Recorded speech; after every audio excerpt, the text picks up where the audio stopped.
Hey guys, this is Josh the Train Fan, and in today's video, I'm going to be showing you the Tehachapi Loop Monorail Club train show again, but this time in better detail like the last train show I documented. This will be quite a special unboxing too, as it contains a very special boxcar that is so beautiful it can hardly be described. Anyway, I hope you guys enjoy, so let's jump right into it. Right as I walked into the show, it didn't appear like there was much at first, but don't judge a book by its cover. I started looking at a familiar N-scale layout, the Group 160 N-track layout. This is a nice little layout that comes in modules, and some of the modules appear more than others do. There were many trains running on the layout today, which included a Southern Pacific coal train from probably the 1990s, a Union Pacific Challenger, some UPE units, and a Northern Pacific Manifest.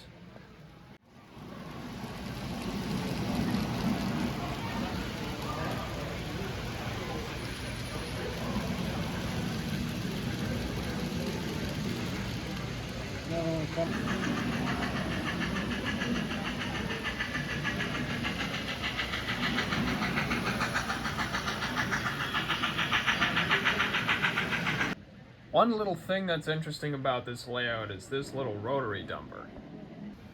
This is perhaps one of my favorite model railroad modules ever. It has the mechanism of a 3D printer apparently, as one of the designers told me.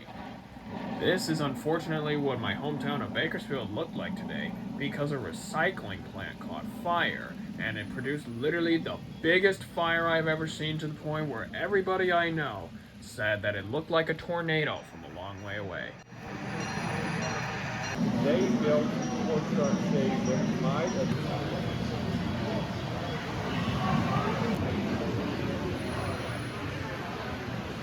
Up next, I took a gander at Bear Valley Model Train Works, where they had their signature Shea locomotive pulling a small little military train today.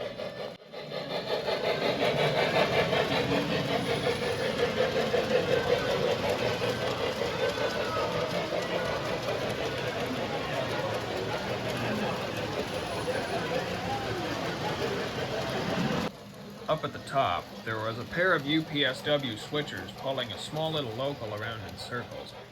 All this stuff from Bear Valley Model Train Works was G-scale.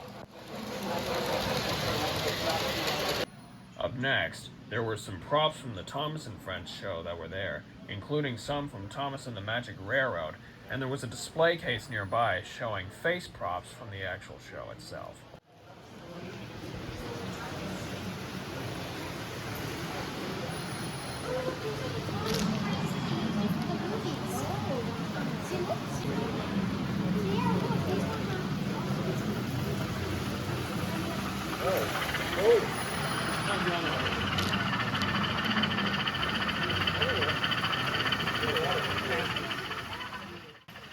This was a lot of fun to see. There was a neat little switching layout that was not too large in the slightest, but it was just perfect for conducting small little switching operations. It was very satisfying to watch the locomotives go back and forth, just moving around cars to different tracks.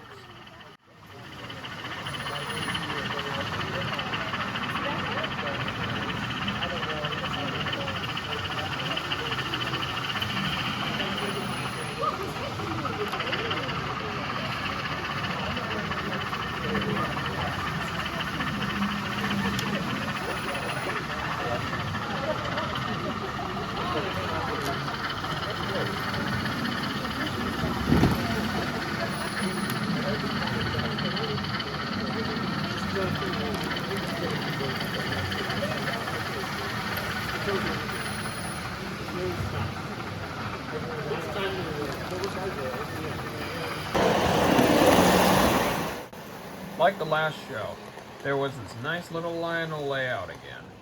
It was really good to see all this stuff in working condition again. Even the signals were working, and even the little conductor was popping out of his shed, just like the old days of I Love Toy Trains.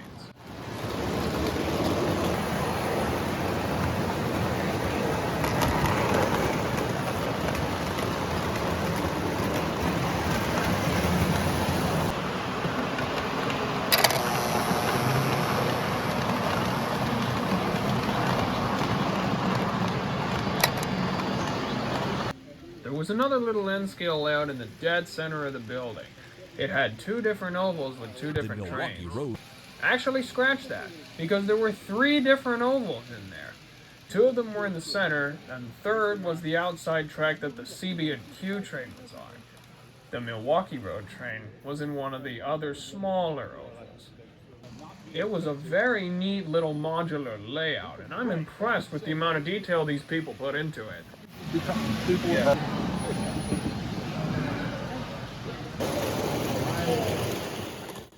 Naturally, of course, what would a train show be without the old classic post-World War II American Flyer and Lionel setups? This was quite a real treat because the crossing bell actually worked. The best thing about it is it's a real bell.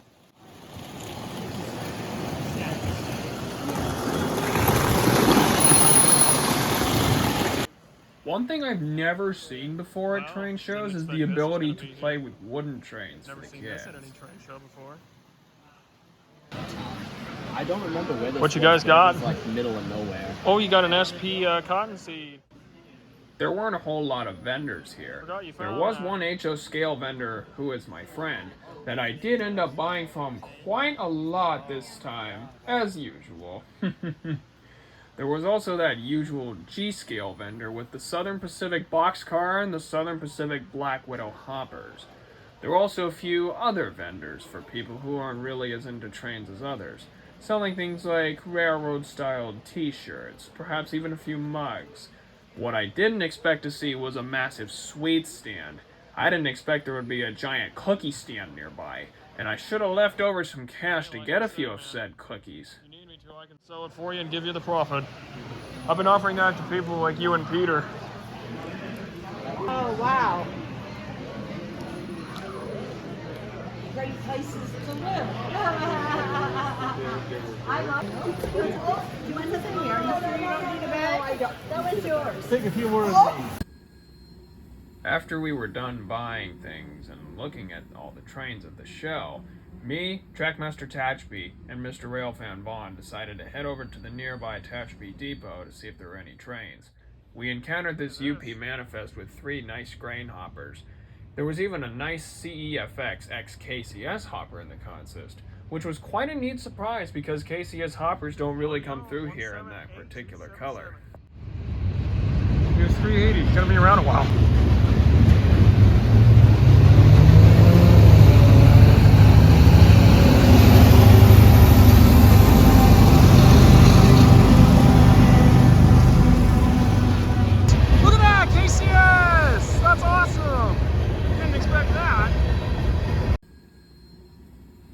I think at this point I'm going to cut the voiceover short here because it's time for the unboxing of the things that I found at the show, including that very special boxcar.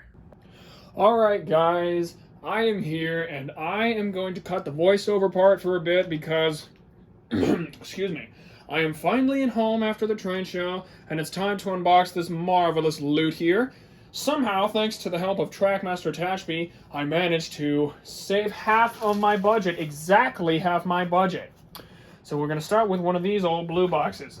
Oh, we're going right into the good stuff. Okay. This is a car that Trackmaster Tehachapi wanted because it's a good project car for him, but I picked it up specifically because of these trucks. Now I'm going to show you what's so special about these trucks. They are very old and they are very rare. Notice how the bearing caps are moving, if I can focus on that. The bearing caps do move. A lot of these newer cars have a lot of more efficient moving bearings, but this was one of the first attempts to get moving bearings on model trains. In fact, my dad actually had a couple of these cars, like a couple of these trucks with moving bearings, but he said that they were not exactly very popular because they didn't ride very well. Like the Skytop Lounge almost. They didn't ride very well. So I know Trackmaster Tehachapi wanted this caboose, but I made a deal with him later on that I was going to take off the trucks and I was going to take off these rare trucks and use them for something else, and then I would give him the car later because he wants to use it for a project. So that's car number 1. I will be putting that in storage right over here until I can get working on it. Let's see what else we got in here. Alright, we're going with another good one. So what I have right here is a nice little Illinois Central coal hopper. And it also has working doors on the bottom, if you can believe that. I didn't even know that when I first got that, but that's really cool how this car is just working doors on the bottom. I picked this car up because I wanted to complete my train simulator style consist with it. I have a Baby Ruth boxcar, a Co-op fertilizers hopper, a Penn Salt tank car, and a Pennsylvania 40-foot boxcar. This IC hopper is just the right fit for the completion of the train simulator style consist. I'll be putting that right over here where I can upgrade it with not horn hooks, Katie's later.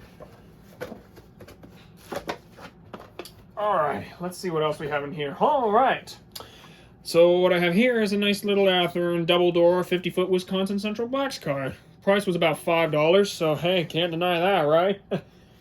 Now I have a BKTY Wisconsin Central and a regular Wisconsin Central. So I'm going to keep this in the box and put it over here so I can upgrade it later. I'll just hide it over here.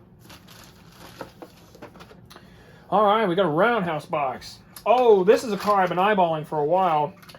My friend has been trying to sell this car for some time now, and I've always wanted one of these like roundhouse hoppers, like is literally a roundhouse hopper. Like that is Roundhouse sponsored. It's a good generic grain car, so I'll probably be servicing it at the Edison refinery right over there. And it's just, it's really a nice car. I've always been wanting one of these because it's just so neat.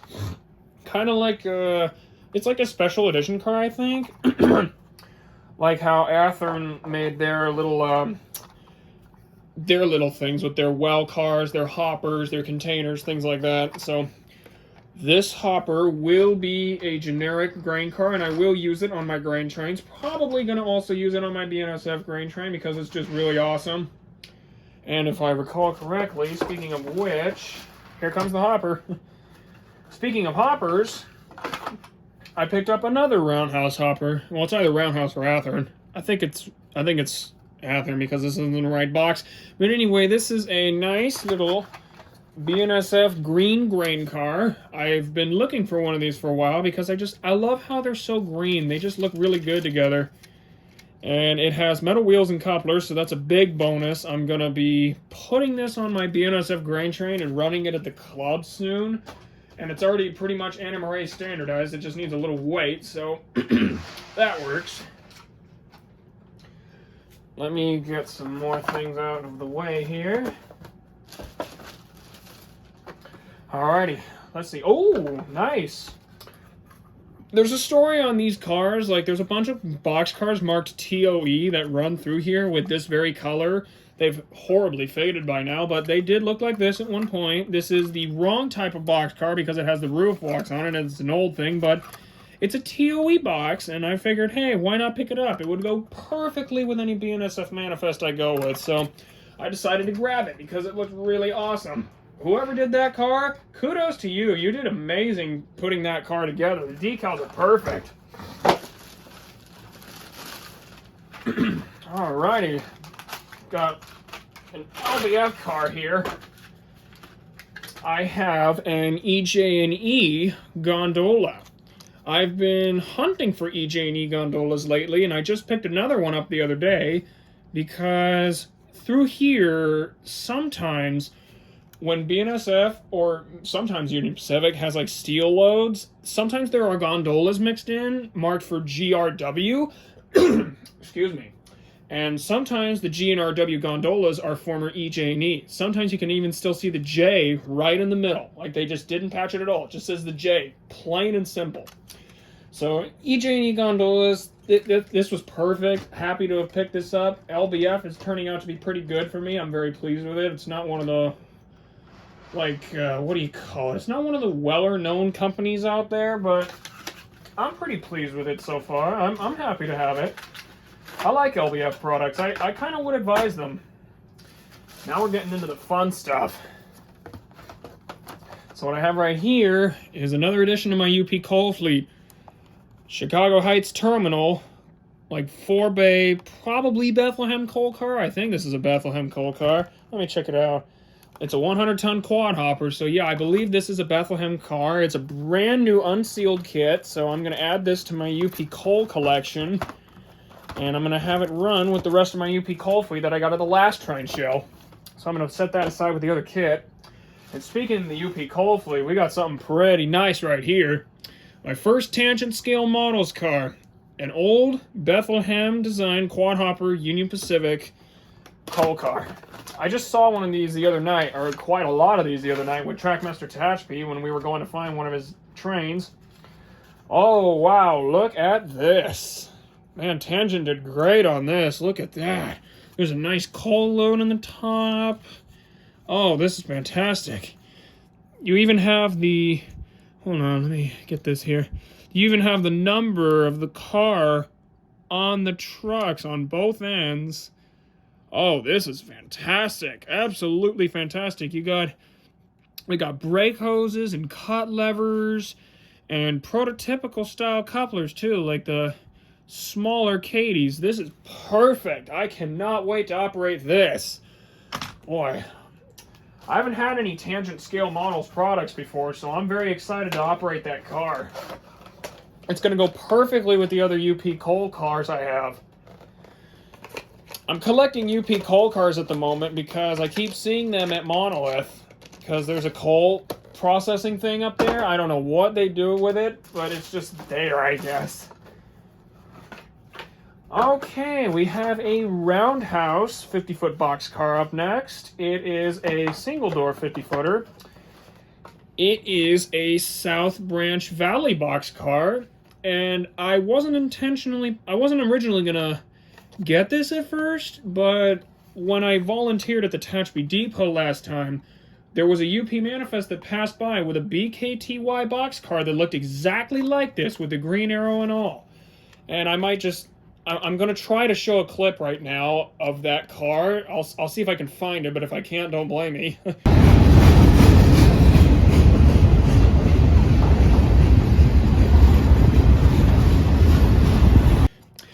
Anyway, this car, I'm going to probably patch it out for BKTY and keep it for myself because it's just... I saw one like it, and I want to replicate it. Okay, we're getting in the home stretch now. Okay, nice. So what I have here is I almost said Athearn, sorry. This is a Roundhouse, not Athearn, 50-foot combination door box car. I don't know why the previous owner patched the number out, but I could probably fix that. I love this. I've been searching for one of these for a while because I love the A-box design. It's just so neat.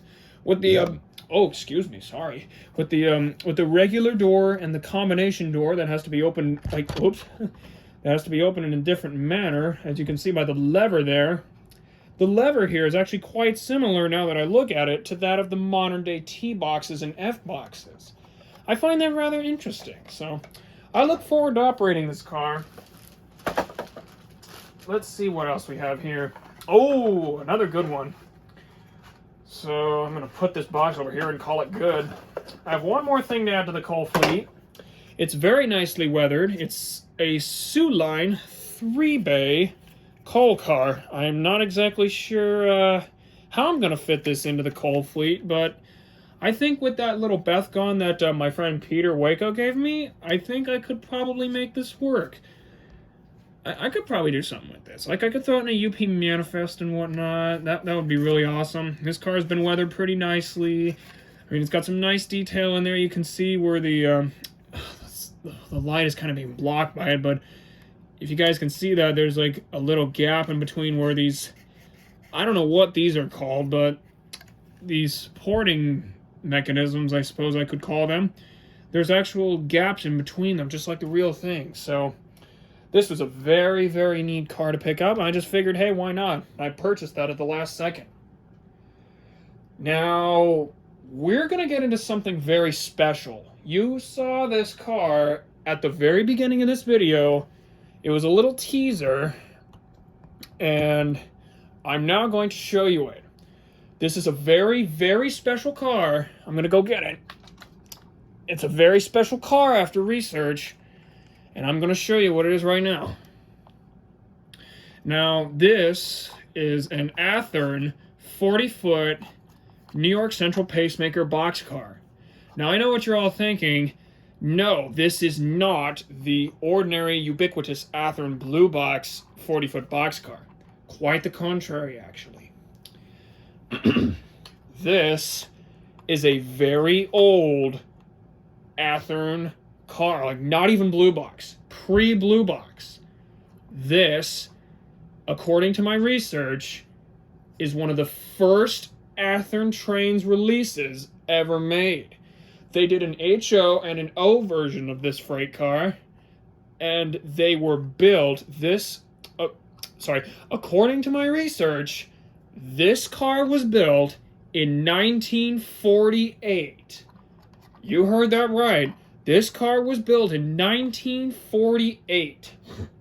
This car has taken the role of the oldest model train that I possess right now. This is a very, very old and very rare boxcar. And I cannot believe it, but it is in such fantastic shape. The paint is shiny, and the car is being held together perfectly. Now, this is a very special car because it's held together by... Hold on.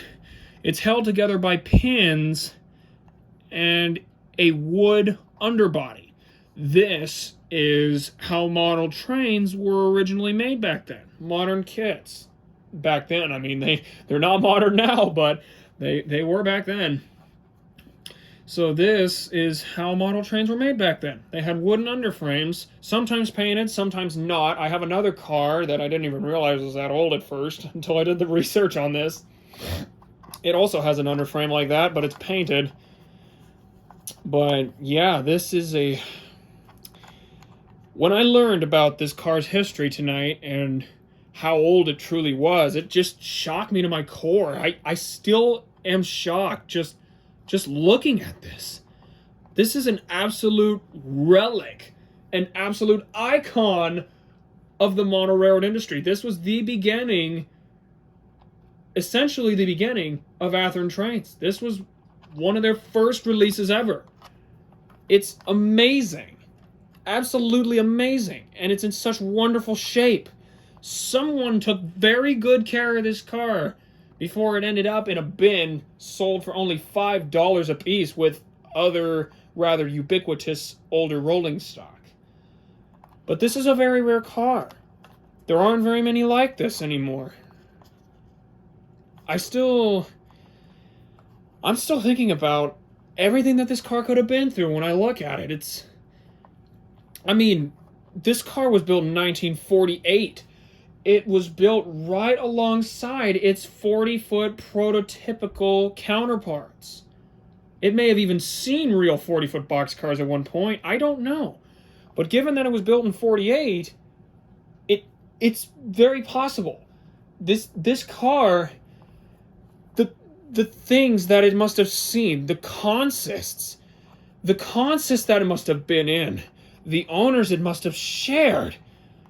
This car has probably been all over the country by this time. I would not be surprised. And it's just an absolute relic of the model railroad industry. I saw this car in a bin alongside the BN Caboose and the Wisconsin Central boxcar for $5 a piece. And I picked it up because it had a very old Athearn box on it. It wasn't even a blue box.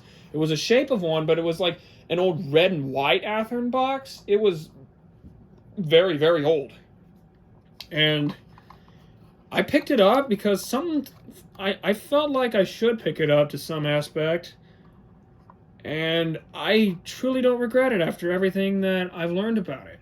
And I just now realized that the doors can open on this thing. I did not realize that until just now when I started recording this. Let's take a look inside here if we can. I don't know if you guys can see that, but there is incredible detail on the inside of those doors. And if you can see that, this car is partially metal on the inside. I don't know if you guys can see that, but this car is part metal with a wooden underframe. And that is how these cars were made back then. I'm holding right now an icon of the model railroad industry. And after all the research I've done on it, I've come to realize that it's not just the prototypes that we need to save and preserve for future generations. It's these too. These are absolute icons of the model railroad industry. Like they're realistic prototypes, they're also part of a bygone era. An era that is no more and has been replaced with modern, newer cars like this rail box or like this Sioux Line coal car or something like that. This is just beautiful, though. I just can't believe I found this. It was in a bin, sold for $5. In my personal opinion, cars like this should probably be sold for like $100 given their value. That's just my personal opinion. You guys don't have to agree with me on that, but this is so... It's just almost completely mint. The paint is still shiny. There's no dust on it at all. The wooden underframe is nearly intact. It's just gorgeous. And I know you're probably sick of hearing me rant about this, so I'm probably going to close out this portion of the video here and go to the operating section with all these BKTY boxcars. I've officially run out of storage right now. Help me. Anyway, I'm going to go operate this right now. I'm going to share a plan I have for it. I'm thinking, since I have a couple other cars like this and an old rubber band-powered Santa Fe F7, I'm going to try to model like a large HO scale model railroad museum on a diorama. I'm going to make a big building. I'm going to have like 3 or 4 tracks in it, and I'm going to put this and the other 2 cars I have like this that came later, and the rubber band powered F7 over there, into the museum. I'm going to make it dust proof so that no dust can come in and disturb the roofs of these beautiful cars. And when I'm not here anymore someday, in many, many years, like whenever I may die, I will make sure that this car goes to a museum for many generations to just look at, to admire, to just see what the glory of the mid-20th century was like. This car will truly be preserved, and I'm not trying to brag, but this car has fallen into the hands of someone who will truly admire it. So, I'm gonna go on to the, test run now, so I'll be back with that, and I'll probably resume the voiceover portion of the video at the end, so I'll see you guys then.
Alright guys, I think that's probably going to be a wrap on today's video.